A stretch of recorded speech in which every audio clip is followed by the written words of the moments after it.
Hello everyone, and welcome to the first devlog of a project I started about a week ago. When I started making it, all I knew was that I wanted it to be a simple concept that I could expand upon and have fun with. I didn't want this to be some project that I work on for a few weeks and then never touch again. What I ended up deciding on is a 2D top-down roguelike game with pixel graphics where you survive waves of enemies in an enclosed arena. Kinda like a mix between Dungeon Defenders and Binding of Isaac, just with a different art style. With all that in mind, I created a new Unity project and started work. First, I created some square tiles with a square player and square enemies, the same way I've done countless times before with other projects. I really didn't want this game to be ugly though, so I decided to open Sprite and try and make a player. I struggled a bit with the first two attempts, but on my third try I was able to get something that I was really happy with. I added him and his animations into the game and gave him a cartoonish dust trail when he walks. Then I made health bars for both the players and enemies. I thought the first health bar was a little ugly though, so I remade it. Next, I decided to replace the square enemies with something a little more recognizable. I went back into Sprite and animated a bouncing slime and added him into the game. I also made some new tiles while I was at it just to get rid of all the ugly sprites once and for all.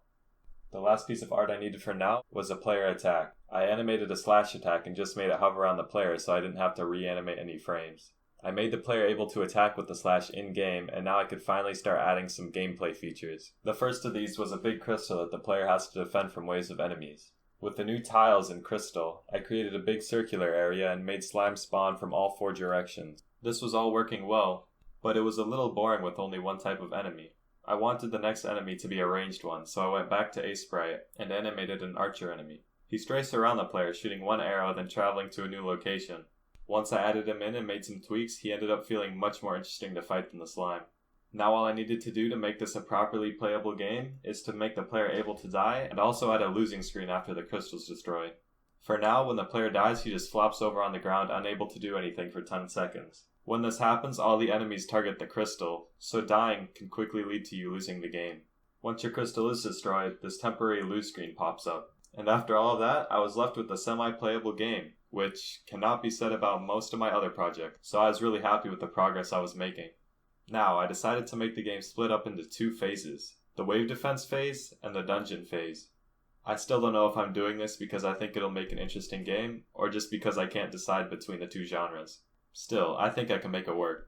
What I'm planning right now is the player will alternate between wave defense and dungeon crawling, with wave defense being the only way to prevent the game from ending, and dungeon crawling being a transitional phase to let the player gather strength and obtain upgrades to prepare to fight the upcoming onslaught of enemies. If you really think about it, this isn't too different from a lot of roguelikes. It just replaces the bosses at the end of zones or stages with waves of enemies instead.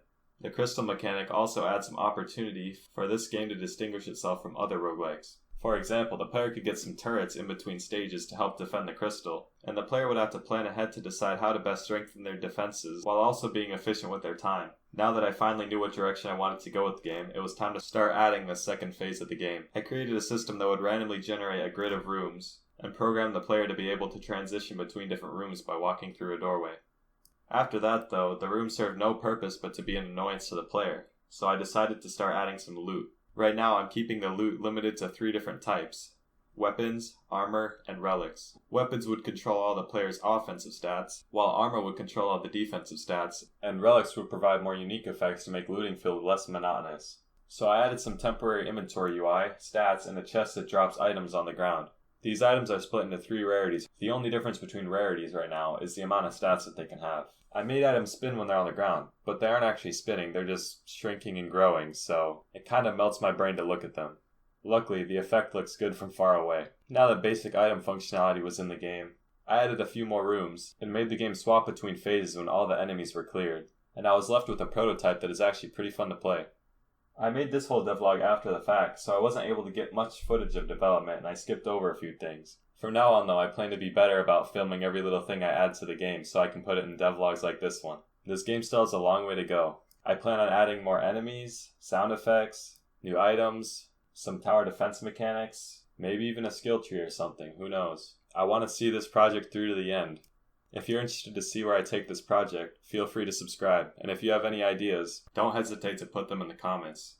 Thanks for watching the first of hopefully many more devlogs to come. I'll see you all in the next one.